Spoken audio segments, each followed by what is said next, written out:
జగన్మోహన్ రెడ్డి ఒక సైగ చేస్తేనే తెలుగుదేశం పార్టీని నామరూపాలు లేకుండా చేస్తానన్నాడు ప్రగల్భాలు పలికినటువంటి కొడాలని.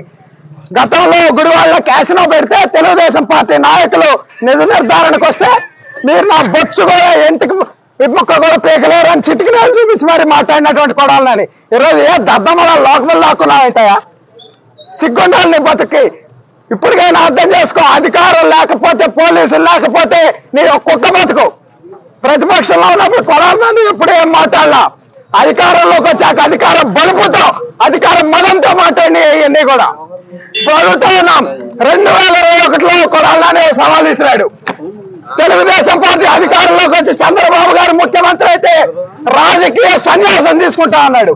ఈరోజు అడుగుతా ఉన్నాం, కొడాలని రాజకీయ సన్యాసం తీసుకోవడానికి రెడీగా ఉన్నామని అడుగుతా ఉన్నాం. ఇంట్లో దాక్కున్నాడు, పిరిగి పొంత దాక్కున్నట్టు. గుడివాడ ప్రజలు భారీ మెజార్టీతో తెలుగుదేశం పార్టీని గెలిపించారంటే అది నీ మీద ప్రజలకు ఉన్నటువంటి ఒక చేత్కారం అని ఈ సందర్భంగా తెలియజేస్తా ఉన్నాం. ఈ రోజు కొడాలని చెప్తా ఉన్నాం, ఇది ట్రైలర్ మాత్రమే. సినిమా ముందున్న రాజా లోకేష్ గారి ఆధ్వర్యంలో మళ్ళీ అంకుశ సినిమా తీపోతా ఉన్నారు.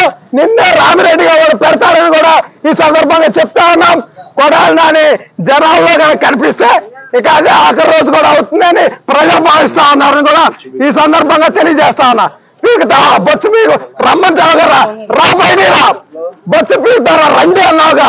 చంద్రబాబు స్థాయి కాదు ఇది, మా స్థాయి సరిపోతుంది. రాబోయేరా కొడాలని.